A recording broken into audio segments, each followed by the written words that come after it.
지금 아들하고 같이 산 지 지금 3년째 되고 있거든요. 아이가 다 컸으니까 큰 아이를 제가 이렇게 케어하거나 또 상대하거나 하는 방법이 아무래도 좀 서툰 것 같아요. 그래서 소통하고 싶은데 좀 지혜로운 방법이 뭐가 있을까. 제가 알기로는 네. 아드님이 꽤 나이가 있는 걸로 아는데. 네, 이제 성인 됐어요. 20살. 20살? 2002년 월드컵동이에요. 올해 20살 됐다고 하셨고 지금 같이 살게 된 지 한 3년 정도 네. 됐다고 하셨는데 그러면 그 전에는? 그전에는 아빠하고 친할머니, 친할아버지하고 같이 살았죠. 네.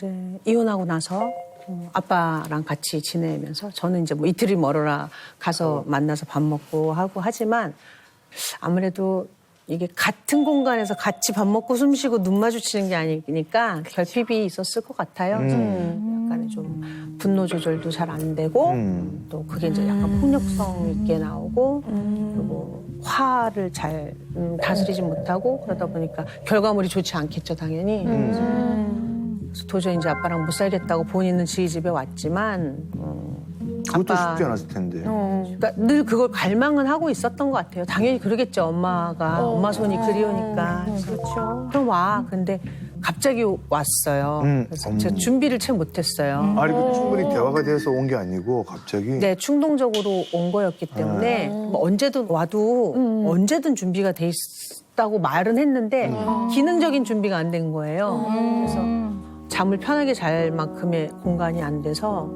그래서 처음에 며칠은 저랑 같이 잤다가 제가 이제 부랴부랴 침대도 마련해주고 해서 했는데 이 환경이 바뀌었다고 해서 그 전에 있었던 정서 상태도 바뀌어서 오는 게 아니니까 그렇지. 같이 지내면서 계속 부딪혔고 계속 다퉜고 저는 계속 소리 지르고 혼내야 했고 아이는 폭력성이 주체가 되지 않아서 물건이나 기물을 파손하는 상황까지 갔고 끝나고 나면 폐허가 된 잔재 정리하고 있고 또 깔끔하게 되어 있으면 얼마 안 가서 다시 폐허가 되어 있고 사실 그걸 반복했어요. 근 1년 반 동안. 그거에서 생기는 뭐 금전적인, 뭐 정신적인 그리고 또 시각적인 불안정함 이런 게 복합적으로 오니까 저도 병 드는 것 같은 생각이 들어요. 맞아.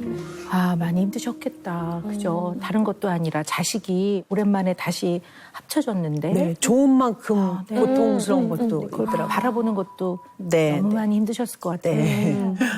태유의 그 어떤 그런 폭력적인 성향이 나올 때마다 제가 자꾸 드는 생각이 저거는 내 모습이었을 것 같다는 생각이 좀. 네. 아이가 이게 옳은 건지 그른 건지를 판단하기 전에 그 연령대 그때 뭐 5, 6살 유치원 다닐 때 이럴 때 저도 제가 분노 조절이 되지 않아서 그런 모습을 보였던 경험이 손에 꼽을 정도로 있어요. 매번 그 순간이 좀 상기되고 그런데 결혼 생활이 좀 나름 좀 힘든 면이 있으셨었나요? 화목할 때 엄청 화목하고 좋았는데 네네. 아이를 케어해야 되는 문제가 부부 생활의 큰 부분을 맞아, 차지하는데 거의 지금 양육의 균형이 안 맞았어요. 그러니까 가족 상담과 치료 받으라고 권유해 주셨는데 그게 꾸준히 유지가 되지 않았고 방치되었던 시간이 분명히 있었다는 생각이 좀 들어요. 그걸 아이와의 대화에서도 느껴요. 그러니까 아이가 조금 자기 얘기를 하기 시작한 나이에서부터 그래서 그랬잖아. 나 때문이었잖아. 라는 표현을 쓰거나 이러면 그러면 와 하늘이 좀 무너지는 기분이 좀 들죠. 그래서 아이한테 좀 이렇게 이혼을 하시게 된 이유나 이런 걸 좀 자세하게 설명을 해준 적이 있으세요? 네, 이혼이라는 얘기를 처음 꺼내고 나서 부모님께 말씀드리고 나서 나름의 노력을 했어요. 네. 아이와 관련된 큰 문제에 있어서 제 의견이 너무 안 맞으니 이 문제가 안 끝날 것 같은 거예요.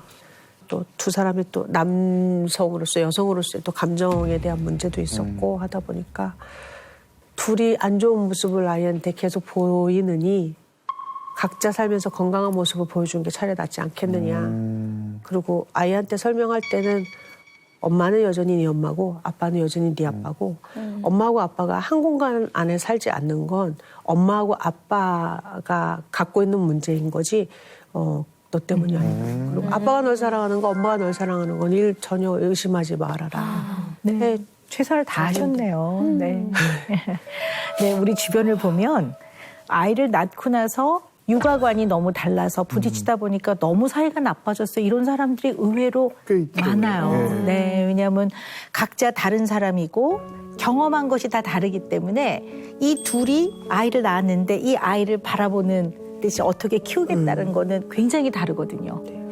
이거를 어떻게 좀 그래도 조율해 나가느냐, 또 어떤 분들은 이걸로 끊임없이 갈등하느냐, 나만 옳다, 너는 틀렸다, 이러면 이제 고스란히 아이는 그대로 받아요. 네. 왜냐하면 어리기 때문에 엄마 아빠가 싸울 때 자꾸 자기 이름이 거론이 되면 결국은 네. 나 때문에 네. 싸웠다고 생각하고 엄마 아빠의 이혼의 원인은 나라고 생각을 하죠. 물론 그게 도화선이 될 수는 있지만 사실 근본적인 원인은 소통의 어려움이 있는 거죠. 뭔가 대화를 하거나 의견 조율에 어려움이 있고 그거에 가장 이제 표면에 드러나는 게 그러니까 육아로 드러나는 것뿐인데 아이들은 자기 때문에 이제 엄마 아빠가 다툰다고 생각하는 경우가 생각보다 많아요. 그래서 주의를 좀 해야 되는 문제이기는 해요. 네.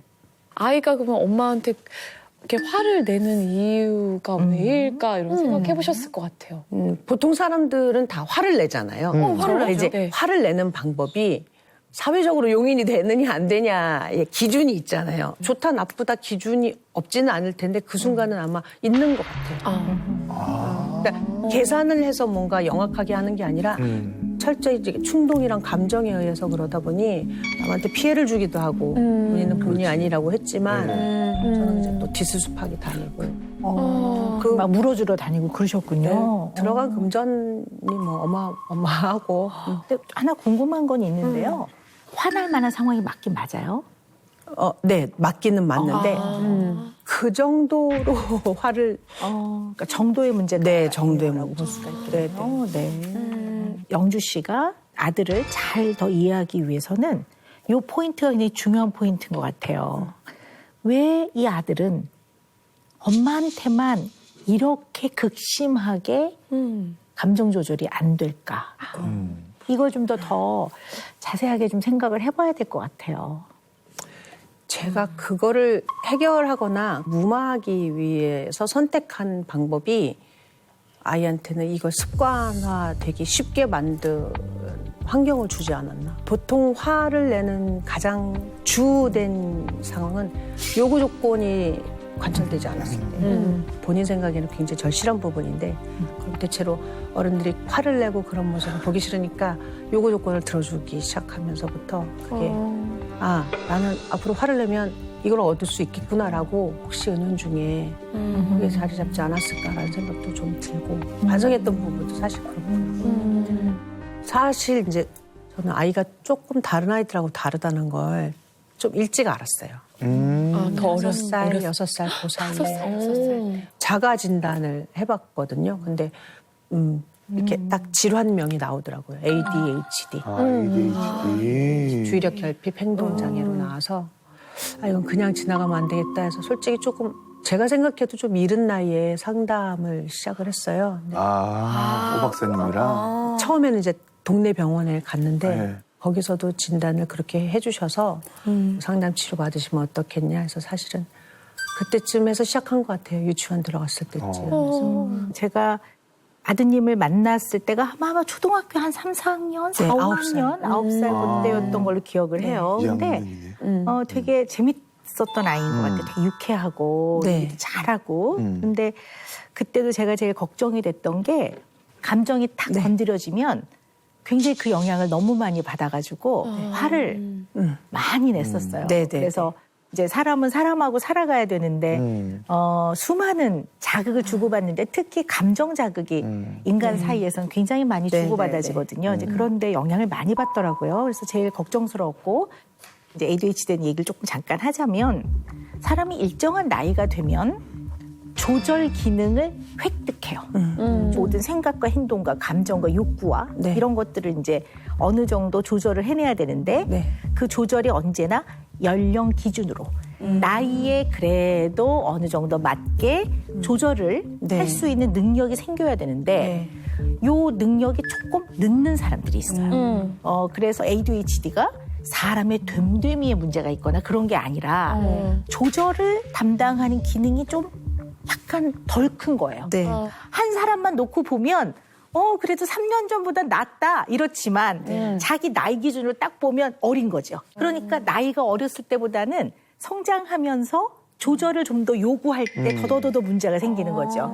근데 이제 치료가 잘 되는 문제예요, ADHD가. 근데 치료를 제대로 잘 유지하기가 쉽지가 않아요. 치료가 유지가 안 되면 쉽게 따라잡지는 못하는 걸로 돼 있어요. 물론 불가능한 건 아니에요. 그러나 쉽지 않으니까 언제나 요만큼 덜 큰 부분이 계속 문제가 되면서 이 문제가 또 문제를 낳고 그러다 보니까 이게 치료를 제대로 안 받으면 성인기까지 이게 다양한 형태로 조절의 어려움을 갖게 된다고 보는 거죠. 그러니까 지금 어쩌면 아드님 같은 경우에 그 어릴 때 뿌리는 그대로 남아있는 채로 얘 이제 성장을 하면서 증상 형태가 나이에 따라 다르게 이제 표현이 되는 거죠. 그러니까 어릴 때는 뭐 때를 썼다면 커서는 좀 다른 형태로. 그러니까 그리고, 나이 들고 몸이 커지고 그러면 문제가 더 커질 수 있는 문제네요. 뭐 좀 약화되는 사람도 있어요. 그러니까 어릴 때보다 훨씬 잘 지내는 사람도 있지만 팔짱 끼고 에이 뭐 크면 좋아지겠지라고 너무 이렇게 쉽게 생각하지 마세요라고 얘기를 하는 거죠. 적극적으로. 네, 물론 좋아진 사람도 있어요. 근데 확률이 많지 않으니까 아이의 인생을 나중에 좋아지겠지라고 너무 내버려 두지는 말라는 거죠. 근데 이게 굉장히 사람 마음이 이제 되게 간사한 것이 약물 치료를 시작한다는 심리적인 안정감이 생기는 거예요. 네, 어른들한테. 그러니까 아이가 일단 눈에 띄게 좀 얌전해지고 조용해지고 하니까 분명히 약효가 도는구나라고 생각을 하니 그런 상황이 안심하게 됐다. 되죠. 네, 근데 그 약효가 도는 그 말 그대로 그 유지되는 시간은 정해져 있거든요. 그게 지나면 다시 원래대로 와요.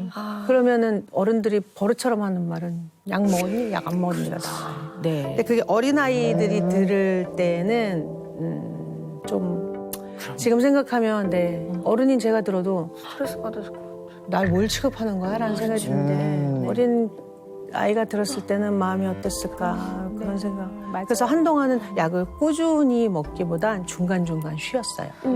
지금 약을 안 먹고 있다는 얘기네요. 안 먹은 지 5년 정도 됐어요.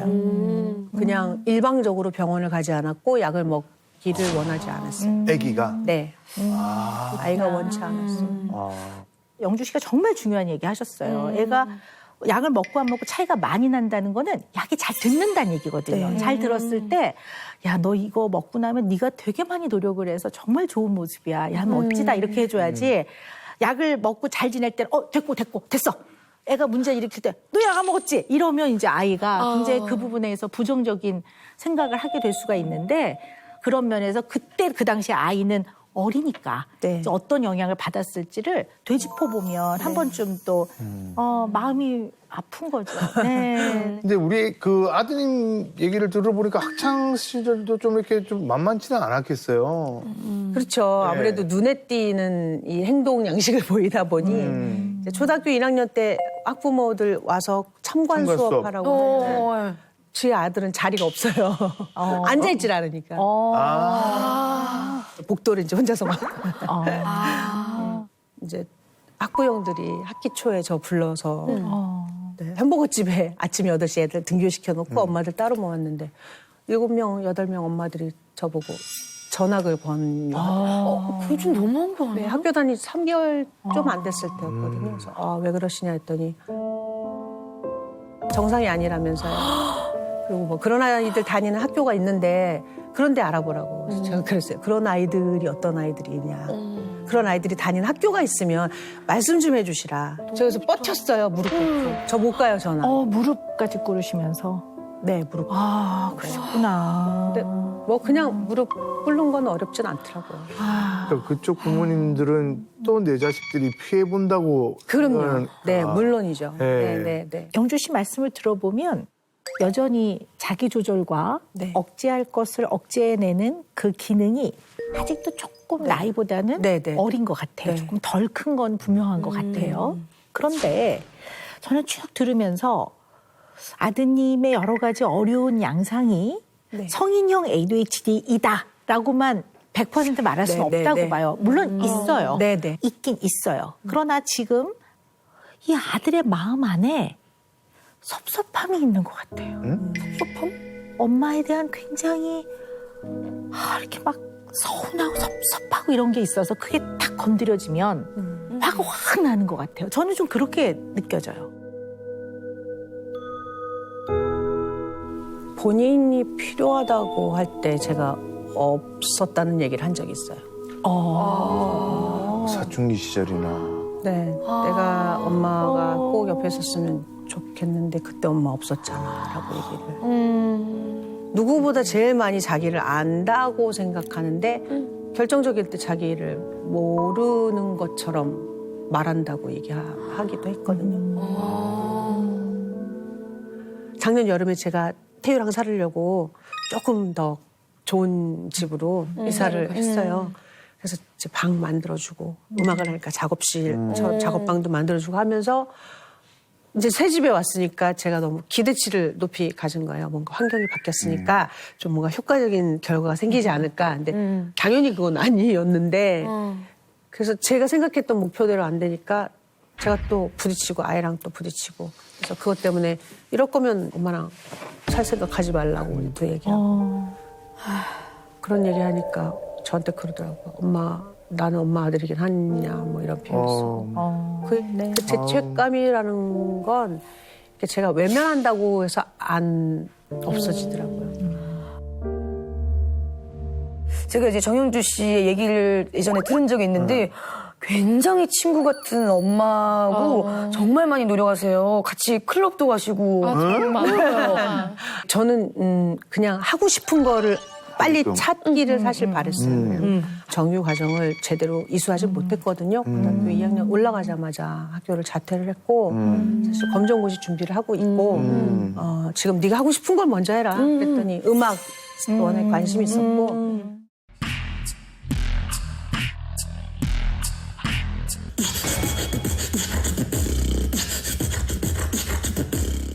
처음 대회 나갔을 때 장소가 클럽이었어요, 부산에. 그리고 난 다음에 또 다른 뭐 예선 대회를 하러 가는데 거기도 장소가 그랬어요. 그래서 엄마랑 같이 가는 거 괜찮으면 같이 가줄게 했더니 너무 좋아하더라고요. 그래서 저도 기대가 돼서 같이 갔는데 너무 좋아요.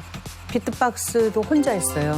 혼자 독학했어요. 이거 너튜브 보고 도와주고 싶더라고요. 그래서 제가 정말 무식한 방법으로 우리나라 세계 랭킹 1위 하는 친구한테 페이북 메신저로 보냈어요. 우리 아이가 이걸 하는데 레슨 좀 해주실 수 있냐. 3일 있다가 피드백 와서 만났는데 그 선생님 만나러 가는데 마치 다 큰 우리 아들이 자기 여자친구 결혼할 여자라면서 소개시켜주는 마음인 거예요. 제가 막 두근반 세근반. 제 생각에는 어떤 게 딱 느껴지냐면요. 얘가 문제를 막 일으켰을 때 엄마가 짠 나타나요. 그 엄마는 유명인이에요. 근데 뮤지컬 스타인 영주 씨가 짠 나타나서 감정적으로 호소를 하면서 무릎도 꿇어요. 그래서 많은 부분에 해결을 해줘요. 엄마가 짠. 이걸 어떻게 표현할까 지금 막 고민을 하면서 내가 지금 표현을 해보는데요. 나는 엄마가 이벤트 엄마 같아, 느낌이. 엄마는 아이 키워야 되고 먹고 사셔야 되고 여러 가지 면에서 이혼을 하셨어도 아이에 대한 많은 비용을 엄마가 경제적인 걸 감당하셨다고 나는 생각해요. 그러면 엄마도 일해야 돼. 그러면 바빠. 그러면 이제 아이를 만났을 때 쭉 가서 막 레스토랑 예약해서 애 레스토랑 가서 뭐 먹고 뭐가 또 필요하다 그러면 얼른 가서 사주고 자전거도 제일 좋은 거 골라주고 그리고 엄마 갈게. 그리고 가. 아이는 일상에서 겪는 아주 사소한 일을 엄마하고 나누고 싶었을 거예요. 엄마 나 근데 친구한테 오늘 이런 얘기 들었는데 이런 얘기 하고 싶은데 이 얘기를 할 수 있는 시간은 안 돼. 엄마한테 고맙지만 엄마를 사랑하지만 언제나 마음 한 구석에 어떤 빈 구석이 있냐 하면 늘 뭔가가 허전하고 섭섭한 거야. 그래서 지금도 자기가 하고 싶은 것도 있어요. 그럼 이제 엄마한테 요구를 해. 요구를 하는데 이 엄마는 미안하니까 어릴 때부터 엄마의 모든 인맥을 동원해서 내진 사정까지 해서 어떤 영역에 최고하고 연결을 시켜준단 말이에요. 그 비트박스도 그랬고 제일 잘하시는 분은 어떻게 연줄로 해서 만나서 엄마 입장에서는 최선을 다하고 싶어. 맞아요. 연결을 시켜줘. 그럼 애는 막 이러면서 가서 배워. 그것도 약간 이벤트 같아. 짠 했는데 유지가 안 되는 거야, 유지가. 이거를 계속 배울 수 있게끔 그 과정에는 우여곡절도 있고 하다 보면 좌절도 있는데 같이 가기를 바랬을 거예요. 영주 씨가 이제부터 조금 더 보완돼야 되는 점은 이 점이라고 난 생각해요. 지속하는 거. 그래서 얘는 말 그대로 지금 말씀하신 대로 내가 정말 필요할 때 우리 엄마가 없었다고 생각하는 거예요. 물론 들으시면 너무 억울하실 거예요. 언제나 위기의 순간에 엄마는 있었어요. 이걸 도와주기 있었지만 얘는 자기가 정말 필요할 때 엄마가 없었다고 생각한 것 같아요. 지금 현재의 생활에서는 자기가 필요하고 엄마의 도움이 필요할 때 안 들어주는 거절로 받아들이는 것 같아요. 그러니까 못 견디게 그 부분이 딱 건드려지면서 막 확 분노로 막 난리를 치는 것 같아요. 제가 봤을 때. 그래서 이 부분이 엄마하고 태유하고 해결을 해나가지 않으면 자꾸 이런 일이 반복이 될 거고 또 영주 씨도 사람이다 보니까 100번에 한 번은 너 그럴 거면 뭐 엄마하고 못 살아 이런 얘기를 하면 얘는 막 거의 막 정말 이제 막 그 말의 그 정도가 아니라 여기에 얘는 너무나 오랜 동안 겪었던 자기 마음의 경험이 여기에 이만큼 더 씌워져 있어서 엄마가 너 이럴 거면 엄마랑 못 살아 그러면 막 이렇게 된다고 저는 보여요. 그러니까 이게 뭔가 애가 원하는 걸 다 들어주고 어릴 때 떼써서 그렇다 이렇게 가볍게 생각할 문제가 아니라 얘는 엄마한테 뭔가를 요구했을 때 이걸 바로바로 안 들어주는 것이 이 아이의 마음에는 어릴 때부터 있었던 뭔가의 그 서운함과 섭섭함이 딱 건드려지면서 마음이 무너지는 것 같아요. ADHD 증상이면요. 다른 사람하고도 비슷한 일이 많이 있어요. 그런데 이 아이가 밖에 나가서는 비교적 사람들하고 어릴 때에 비해서는 지금은 그렇게 트러블이 없다면 그거는 물론 아직 채 치료되지 않은 증상이 남아는 있지만 그리고 이걸 앞으로 어떻게 할 것인지는 본인하고 지금 의논해 나가야 되는 부분이지만 이것만이 아니라 이 아이는 좀 엄마와의 뭔가 관계 이걸 좀 더 깊이 보면서 풀어가야 될 부분이 좀 있다고 보는 거죠. 제가 착각하고 있었네요. 네. 늘 같이 있었다라고. 정말 최선을 다해야 하는 부분에서보다 조금 더 쉽게 최선을 다하는 것처럼 보일 수 있는 부분에 애를 쓴 거라는 생각이 좀 들어요. 아이가 스스로 먼저 자존감이라는 말을 썼을 때 자기의 자존감이 이렇게 바닥인 이유가 뭘까라고 질문을 하는데 저는 잘난 척을 하면서 외부에서 열심히 찾았는데 오늘 얘기하고 보니까 자존감의 바닥이라고 느끼게 한 가장 큰 요소가 엄마였다는 생각이 좀 드네요. 그러니까 뭐 대단한 결과물을 사실 기대하고 아이가 저한테 얘기한 건 아니었을 텐데 공감해주고 좀 옆에서 응원해주고 였던 것 같은데 제가 그게 절실하게 필요했던 시기에 제가 그걸 못 해주니까 엄마는 내가 엄마를 필요할 때 없었잖아가 저는 그냥 어떤 공간적인 것만 생각하고 있었던 것 같아요. 한 집에 같이 안 살았잖아, 이혼했잖아 이것만 생각했던 것 같아요. 근데 그게 아니라 단순히 전화로라도 나 오늘 이런 일이 있었는데 이랬어 그러면은 그 얘기를 좀 나눠줬어야 하는 건데 뭐 일하기 바쁘다 뭐 핑계로 좀 그걸 못했다는 생각이 좀 오늘 지배적으로 드네요. 그러니까 저는 이렇게 또 정영주 씨 얘기 들으면서 먹고 살기 바빠서가 너무 어른들한테 당위성을 주는 것 같아요. 내가 이거를 못해도 야 먹고 살기 바빠서 그래. 이게 무슨 망병통치약처럼 이렇게 쓰는 것 같아요. 근데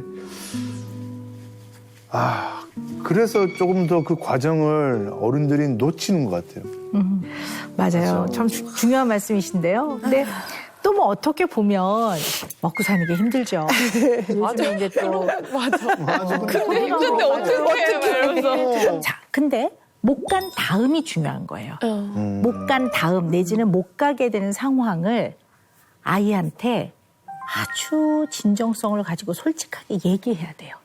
그게 바로 이 상황을, 이 문제를 다루는 거예요. 부모는 언제나 이 문제를 해결하는 게 아니라 다루고 사는 거예요. 다루고 아이를 대하고 이 문제 상에서 아이를 대해야 되는데 그럼 이제 예를 들면 어떻게 해야 되냐면 원래 가는 게 맞아.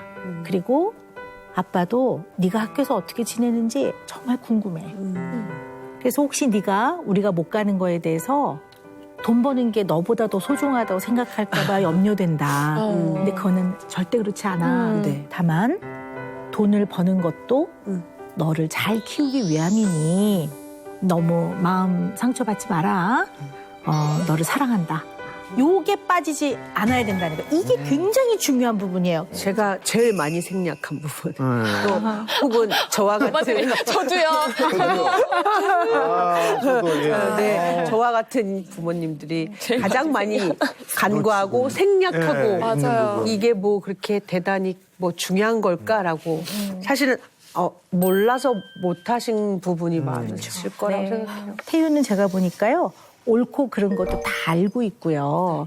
어떻게 해야 된다는 거를 몰라서 화가 날 때 때려 부시는 게 아니라 화가 나는 그 순간에 마음을 본인이 어떻게 못 다뤄내는 것 같아요. 너 이렇게 왜 화를 내? 너 자꾸 그러면 사람들하고 너 나중에 같이 사는데 힘들다. 너 나중에 무슨 자꾸 경찰서 가게 되면 어떻게 이 얘기보다는 네가 분노를 표현할 때는 마음이 굉장히 힘든 거야. 근데 엄마가 봤을 때는 네가 되게 섭섭하고 서운하고 그런 것 같아. 혹시 엄마한테 섭섭한 게 있으면 얘기해 볼래? 이렇게 접근을 하시는 게 필요할 거라고 봅니다. 네네. 네. 이 정영주 고객님께 내려주실 은영 매직이 있어요. 네. 네.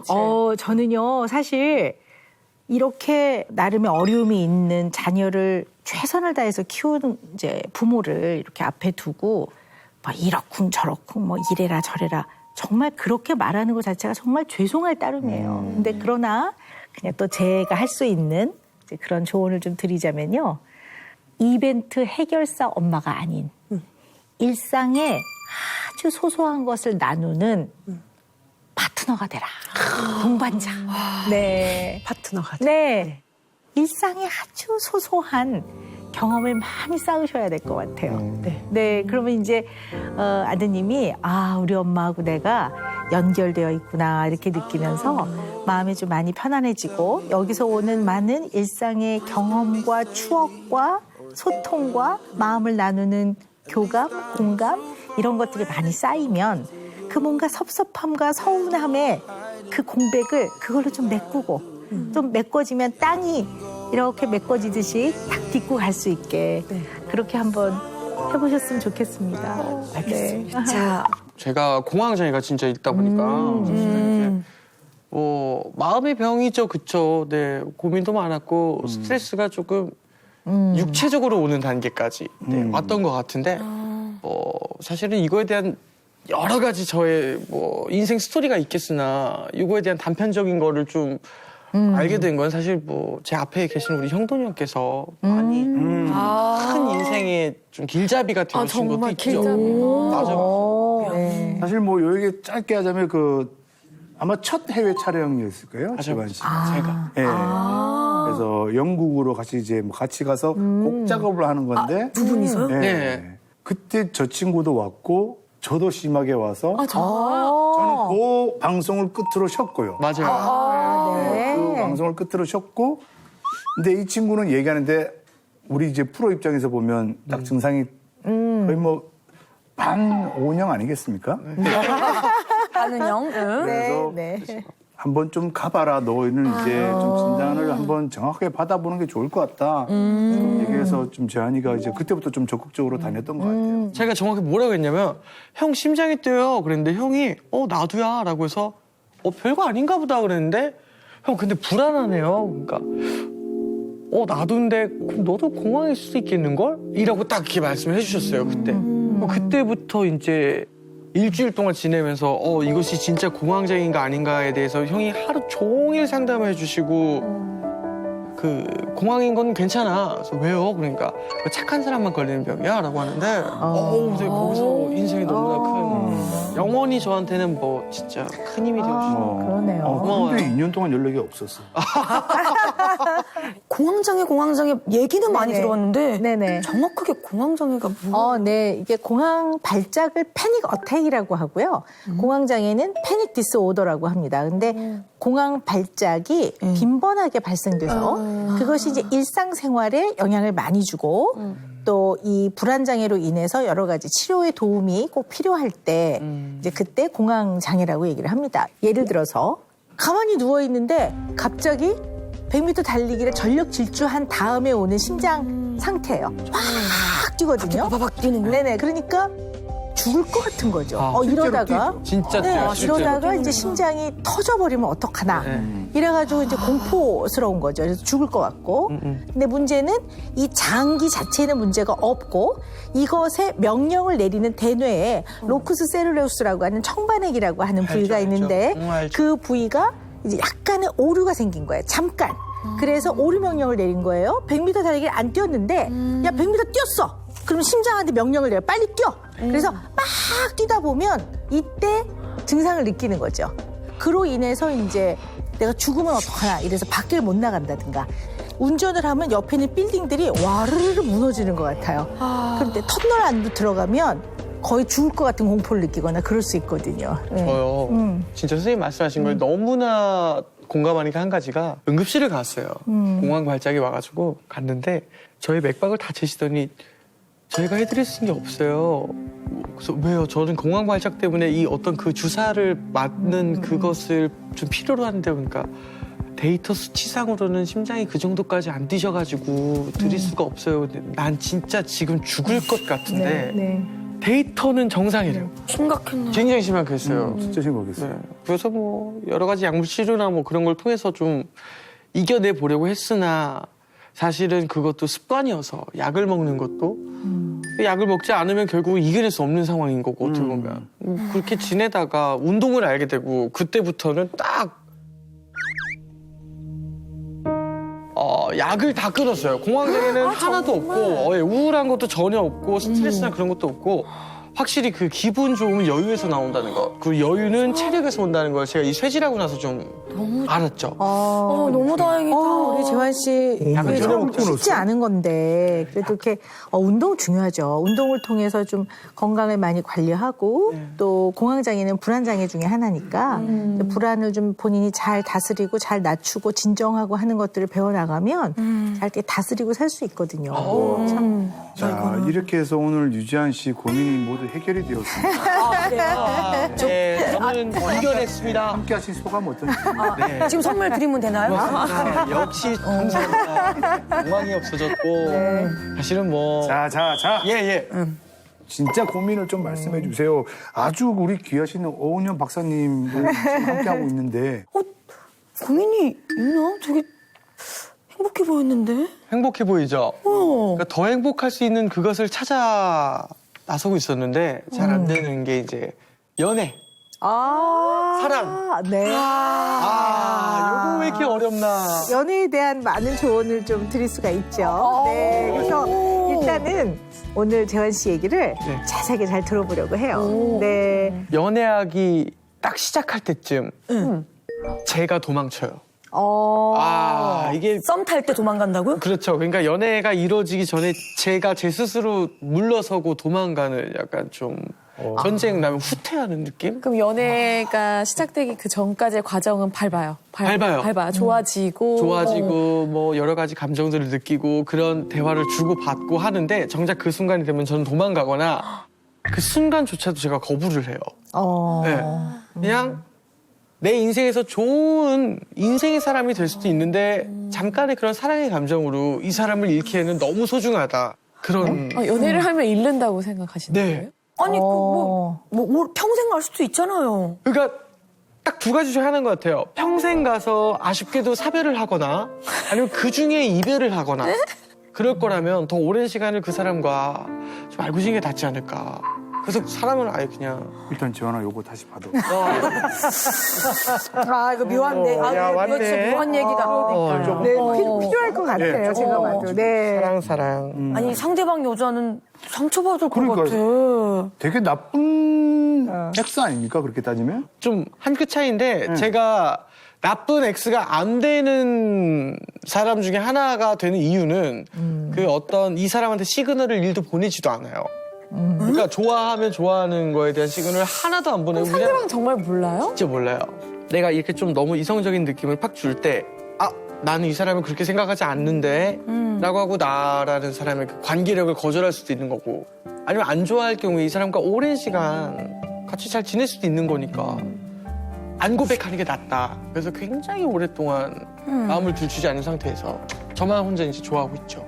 물론 이제 이거를 쉽게 함부로 얘기할 수 있는 부분은 아니죠. 그냥 네. 누군가를 좋아한다는 마음은 너무 소중한 거라서 이렇게 막 이렇게 할 수는 없는데 그래도 끝까지 감추고 네. 얘기를 안 하는 경우도 있다고 하셨는데요. 네.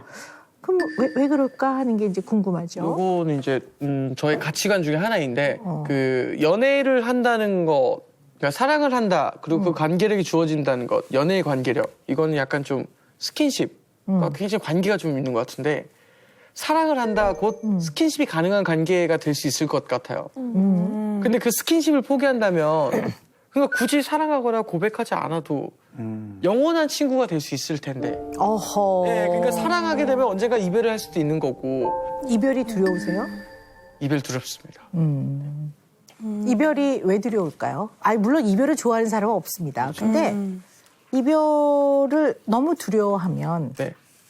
이별을 하게 될까봐 아무런 관계를 못 맺는 것일 수도 있거든요. 사실은 그런 것 같아요. 내가 어떤 사람 인생에 들어갔었어요. 사랑으로. 그러다가 그 사람이 나가 싫어지는 경우에는 내가 상대방의 인생에서 삭제되어질 수 있는 이 기분이 너무 괴로워요. 상대방의 인생에서 삭제되어질 수 있는 이 기분이 너무 괴로워요. 그러니까 삭제하는 게 맞잖아요. 맞죠? 원래 그쵸. 연인은 헤어지면 삭제해야죠, 전화번호부에서. 맞아, 삭제하죠. 근데 그거 딱히 그 지운다는 생각을 해본 적이 없는데? 그냥 남아 있는데? 제가 프로그램 때문에 재환 씨 집을 간 적이 있었거든요. 네네. 그래서 재환 씨의 이제 물건들을 정리하다 보니까 맞아. 아무래도 예기치 못하게 나와? 많이 나왔죠. 뭐 전 여친하고 같이 보냈던 뭐 러브레터부터 시작을 해가지고 당연히 이 물건들은 정리를 해야 된다라고 해서 이거 있는지 몰랐죠? 저희가 정리해드릴게요 하고 했는데 정리를 하지 말아달라는 거예요. 근데 그거를 본인의 추억이라고 생각을 하는 거여서 내가 만약에 재환이의 여자친구고 집에 왔을 때 이걸 보면 나는 좀 기분이 안 좋을 것 같아 라는 얘기를 했어요. 이거는 좀 지워주는 게 맞지 않을까 했더니 엄청 고민하더라고요. 맞아. 왜냐면 진짜 고민했던 게 나한테는 어떤 그런 뭔가 공주님 같은 그런 사람이 이렇게 시간과 노력을 써가지고 편지를 준 건데 이걸 내가 함부로 버리는 게 예의일까? 나는 내 인생에 너무 컸던 사랑이 나한테 시간을 들여가지고 이렇게 정성들을 써줬는데 그녀가 나를 삭제하는 걸 쉽게 삭제하더라도 나는 함부로 그녀를 쉽게 삭제하지 말아야지. 우리가 어떤 사람과 관계를 맺고 릴레이션십. 살아요. 그렇죠. 인터랙션이라고 하죠. 내지는 릴레이션십. 관계마다 구분을 해야 돼요. 클래시피케이션이라고 하죠. 구분이 되거든요. 그러니까 예를 들어 연인 관계는 연인 관계가 끝나면 끝내야 되는 관계가 맞아요. 맞아요. 맞잖아요. 맞아. 네. 친구는 친구고 물론 친구에서 연인으로 가는 경우도 드물게 있지만 친구에서 연인으로 가면 그때부터는 연인인 거죠. 그죠? 근데 모든 친구가 연인은 아니잖아요. 그러니까 친한 친구와 연인은 분명히 구별되는 관계이잖아요. 맞아요. 근데 재환 씨가 친한 이성 친구와 연인을 그냥 한 통 안에 넣고 있는 것 같아요. 맞아. 이게 사람을 사귀어보고 또 나하고 어떻게 잘 맞는지 또 사랑하는 마음이 어떻게 발전하는지를 보고 더더더 좋은 관계로 가기도 하고 또 서로 많이 안 맞을 때는 좋게 또 관계를 정리하기도 하죠. 근데 재환 씨는 그 구분이 안 되는 것 같아요. 그러니까 쉽게 말하면 사랑과 친근한 관계의 구별이 안 되는 거예요. 그래. 이건 분명히 다른 거예요. 제 마음속에서 이 친근한 관계에 대한 것을 사랑의 범주보다 더 센 것이라 그렇죠. 생각하는. 그렇죠. 네, 정확한 나한테는 표현이세요. 사랑은 이거는 뭐 가치가 그렇게 크지 않은. 그러나 친근한 관계, 난 오히려 친근한 관계 이런 관계가 더 나에게 좋은 이런. 그게 사랑을 가치가 없다고 생각하는 게 아니고요. 네. 재환 씨가 이성과 1대1의 동등한 관계에서 사랑을 할 아직 준비가 안 돼 있는 거예요. 이건 진짜 맞아요. 저 한 번도 동등한 관계에 사랑해본 적은 단 한 번도 없고 동등한 관계가 아니면 어떤 관계예요? 저는 무조건 제가 원하는 스탠스이긴 하나 제가 무조건 의리여야 돼요. 그리고 최선을 다해서 우리 공주님 모시듯 저는 제 공주님을 모셔야 돼요. 하루 종일 정말 진짜 온실 속의 화초처럼 전 아무것도 못하게 내가 다 해주고 정말 전 그런 게 너무 행복하고 솔직히 사랑하는 사람한테. 동성하고는 어떠세요? 동성 예를 형돈 씨나 이렇게 동성이시잖아요. 네. 다 맞춰주죠. 그러니까 예전에 제가 그랬다니까요, 선생님. 영국에 갔을 때 꼬박 어쩔 수 없이 같이 한 방을 썼어야 됐어요. 네. 네. 네. 어찌됐든 눈 뜨자마자 잠을 잘 때까지 재환이랑 같이 생활을 했었어요. 맞아, 일주일 동안. 일주일 7일. 동안. 네. 그런데 남한테 죽어도 싫은 소리 못하는. 맞아. 그냥 내가 좀 상처를 받고 내가 참는 게 낫지. 절대 누구한테 조금의 미안한 말이라도 또는 상처가 되는 말 이런 얘기를 입 밖으로 못 끝내더라고요. 그래서 이거는 재환 씨와 상대방과의 문제가 아니고요. 상대가 누구이건 간에 재환 씨 내면의 문제인 거지. 재환 씨와 상대방과의 관계 문제라고 보기가 좀 어려워요. 그죠? 그러니까 이거는 이 사람과 관계를 통해서 뭔가 이유를 찾고 개선해 나가는 걸 먼저 하기보다는 재환 씨의 내면을 먼저 들여다보는 것이 더 우선순서일 것 같아요. 맞아요. 이성과 연애를 하는 거는 굉장히 밀착된 관계예요. 그죠? 그렇죠. 우리가 늘 애착에 대한 얘기를 참 많이 하는데요.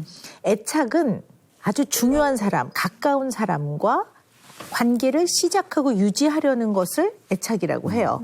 그래서 애착의 대표적인 형태가 부모-자녀 관계에서 볼 수가 있죠. 근데 부모-자녀 관계에서만 애착이 있는 건 아니고요. 네. 중요한 대상자, 연인, 부부, 그다음에 굉장히 친한 친구 사이에서도 애착 관계는 형성이 돼요. 자, 그런데 가장 기본적인 부모-자녀 관계 애착을 생각해 보자고요. 아이한테 있어서 부모는 어떤 의미일까요, 재한 씨? 사실 없어서는 안 될 그냥 네네. 내 인생과 동등한 존재.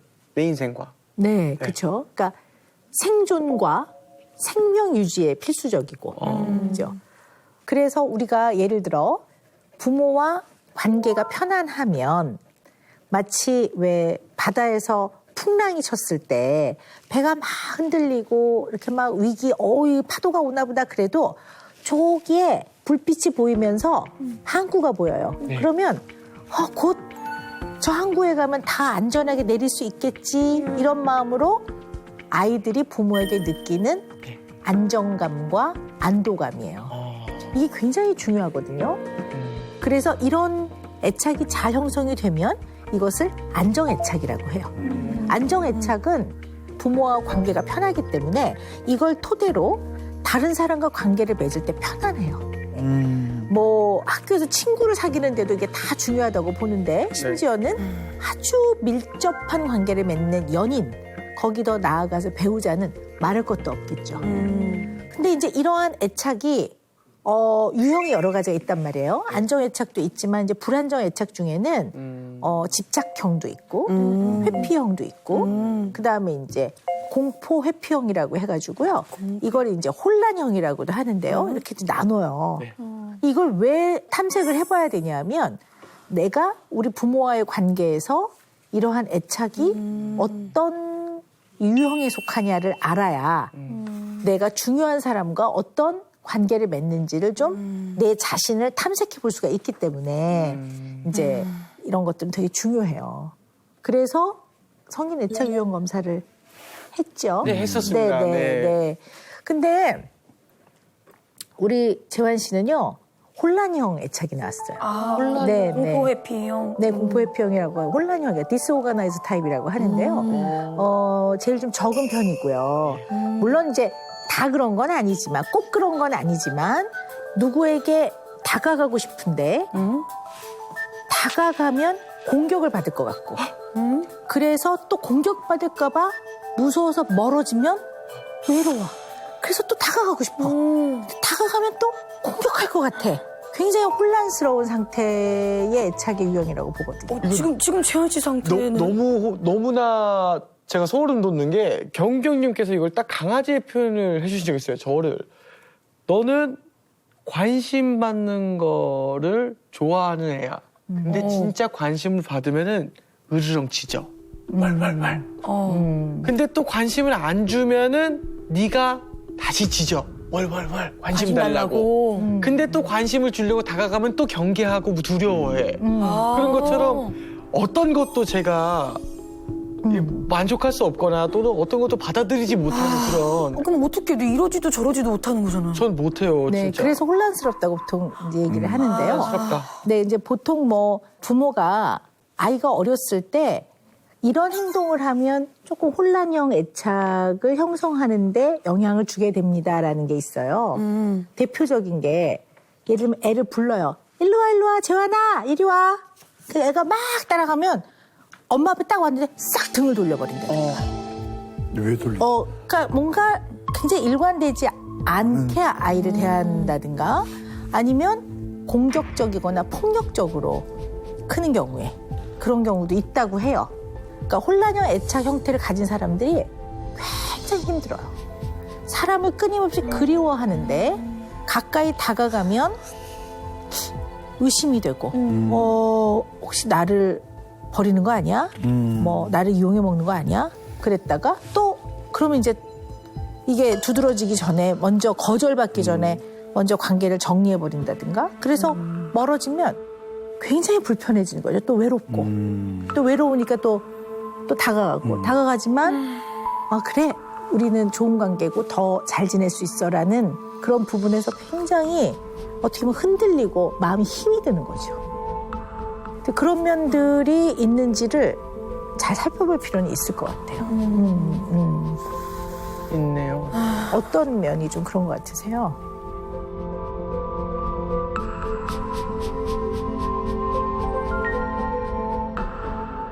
부모님은 두 분인데 한 분은 저에게 최고의 사람이었고 한 분은 저한테 최악의 사람이었어요. 근데 내가 겪어왔던 그런 아버지의 모습을 이 여자한테 혹시 해버릴까 봐 두려울 수도 있겠다라는 생각을 지금 좀 좀 뭐 어려운 얘기입니다만 아버님께서 약간 좀 가정 폭력이 좀 있으셨나 봐요. 좋은 가정사는 아니었던 것 같고 잊고 싶었던 기억인 것 같아요. 그러니까 저부터 그렇네요. 되게 삭제하고 싶은 기억 중에 하나가 그거네요. 제발 삭제했으면 좋겠고 다시 떠오르지 않았으면 좋겠는데 평생 떠오르는 거예요. 그런 순간들이 계속 반복되다 보니까 남자의 모습 또는 아버지의 모습이란 거에 대한 왜곡이 좀 저한테 있지 않을까? 라는 생각을 지금 좀 해보게 되는 것 같고 문득 정말 생각해보지 못했는데 나는 그런 일을 겪었었어가지고 정말 그런 과거가 괴로워가지고 더 사람을 모시고 사랑하는 것 같아요. 더 예쁘게 상대방 위해주고 그렇게 안 하려고. 그렇게 안 하려고. 난 그 과거가 너무 싫었고 그 과거가 돌아오는 게 너무 싫었어요. 그래서 확실히 어떤 누군가를 사랑하던 간에 내 안에서 내가 자라온 아버지의 모습이 나한테 나타나지 않게 하려는 그런 게 있는 것 같은데 그게 무게가 좀 무거웠나 봐요. 자꾸 회피하는 거 보면. 어린 재환이가 얼마나 무서웠을까. 그렇죠? 무서웠어요. 진짜 무서웠고 두려웠고 너무 떠올라요. 생생하게. 그러니까 내가 누군가한테 이렇게 평생 생생하게 떠오르는 최악의 기억이 될 수도 있다는 불안함이 좀 있는 것 같다 라는 생각을 지금 좀 한 6년 정도를 재환이를 지켜보고 연락도 하고 만났는데 재환 씨의 이 얘기를 듣고 그때 이제 집을 둘러봤는데 초인종이 고장이 나 있더라고요. 그래서 저희가 이거를 저희가 그냥 고쳐드릴게요라고 했더니 저희 집에선 초인종을 안 울리게 해놓는다고 얘기를 하더라고요. 그래서 그때 그 얘기를 듣고 솔직히 조금 마음이 좀 많이 아팠어요. 맞아요. 사실 지금 돌아보니까 너무나 크게 이 성인의 연애가 내 가정사와 이렇게까지 크게 연관이 될 줄 몰랐는데 제가 헤어졌던 상황에 굉장히 큰 부분을 차지했던 건 연락을 잘 못 받았던 게 있고 실제로 그 연락을 못 받았던 것 중에 하나는 전화 벨소리에 어떤 연락이 울리는 것에 대한 두려움이 너무 컸어요. 어린 가정사 때. 아버지는 전화가 오는 걸까 봐. 네, 그래서 나이가 들어서도 연락을 잘 못 받았고 벨소리 또는 뭐 진동 소리조차 너무 두려워서 못 받았는데 실제로 연락이 안 되는 것과 연결이 많이 됐고 근데 그것들이 그 당시 헤어짐에 굉장히 큰 작용을 했던 걸 보면 저는 잊고 살았다는 과정사지만 이게 제 성인이 돼서의 그 연애도 굉장히 크게 자리를 하고 있구나.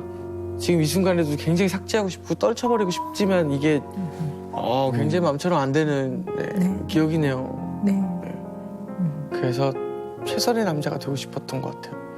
그것을 이제 어머니께도 하고 있지만 여자친구한테도 해야 된다는 압박감이 좀 이 재한 씨가 선택한 친절함이란 살기 위한 본인만의 생존 방식이었던 것 같아요. 저는 처절하다고 느껴져요. 네. 너무 가엾고 그렇습니다. 네.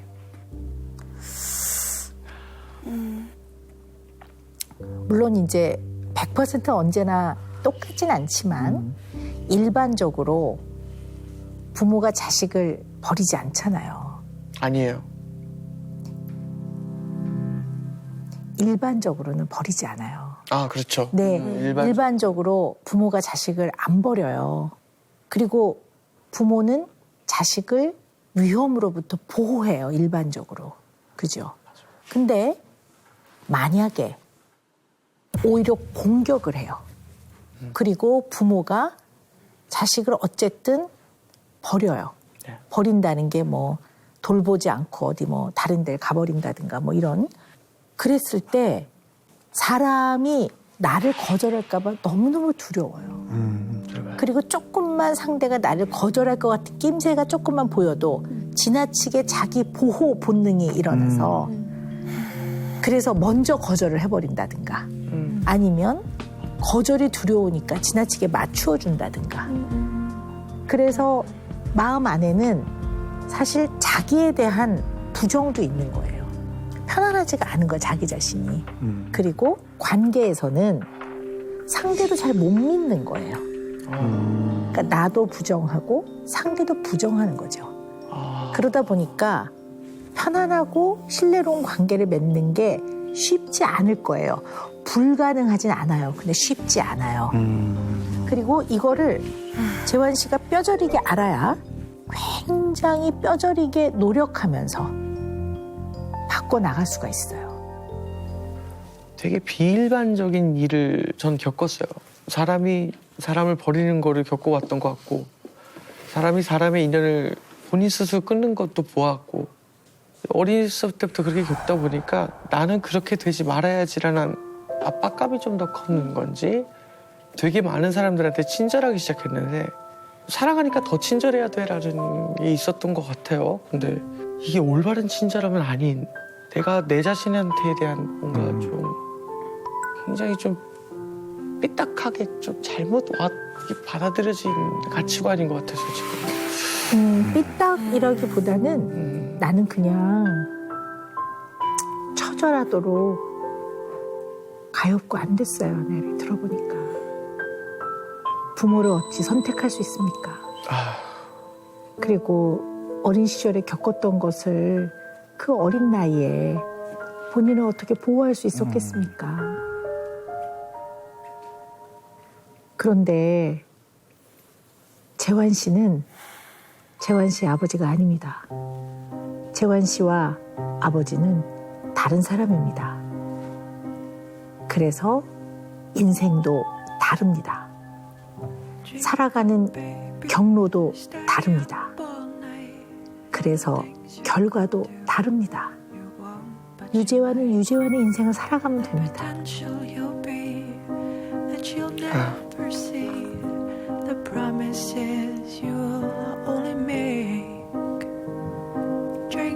집에 있는 사진들을 몇 개 보면 난 줄 알았어요.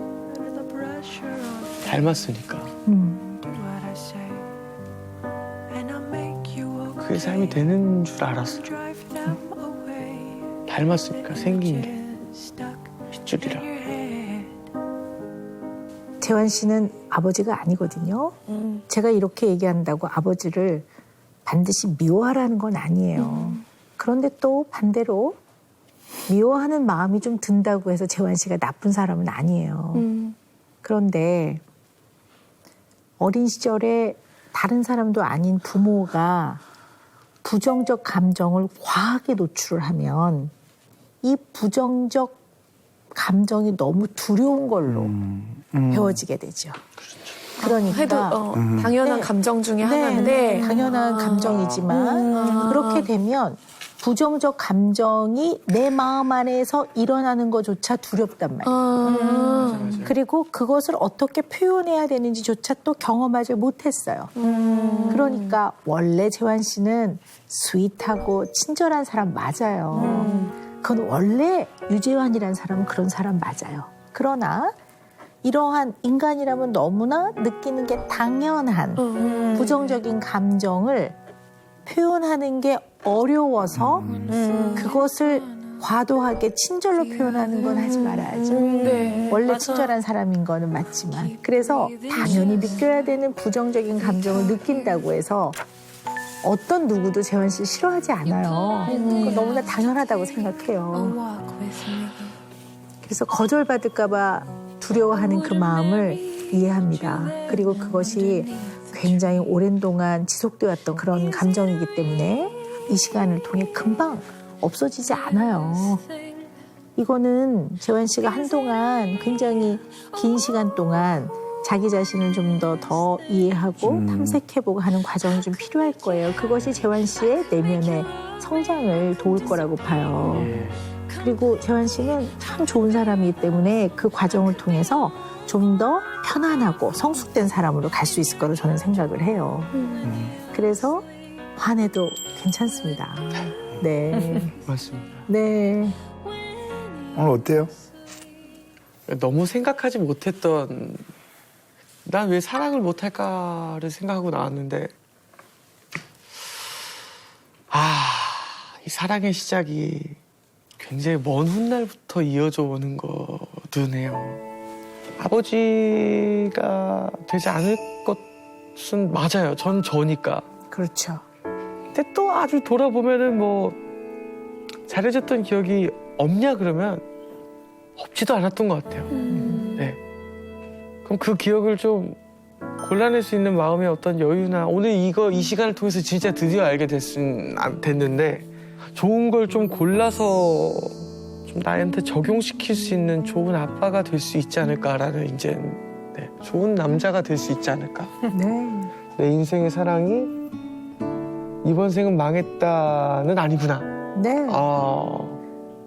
아직 한 번도 제대로 시작을 안 해보신 것 같아요. 제가 봤을 때는. 그렇다면 그런 것 10명의 그녀들은 그랬던 것 같아요. 맞아. 그냥 네, 친근한 관계였던 것 같아요. 제 생각에. 네. 감정을 표현하는 거는 배워줘야 되고 연습을 해야 되는데 우리 재환 씨가 좀 부정적인 감정을 적절하게 표현하는 경험이 굉장히 적은 것 같아요. 그리고 재환 씨의 마음과 머릿속에는 아버지와의 관계에서 그런 부정적인 화나 기분 나쁜 걸 표현하는 거에 대한 굉장히 공포와 두려움이 있는 것 같아요. 그러다 보니까 타인과의 관계에서 언제나 지나치게 맞추니까 오히려 관계가 잘 진행되지 않는 것 같아요. 사람은 늘 쌍방통행이기 때문에 감정도 서로 주고받는 거고요. 또 관계도 어느 쪽이 언제나 맞춰주는 게 아니라 서로 맞춰가는 거거든요. 그래서 갈등이 생기는 걸 너무 두려워하지 마세요. 갈등이 생기면 풀어가면 돼요. 그리고 일반 사람들은 풀어갈 수 있어요.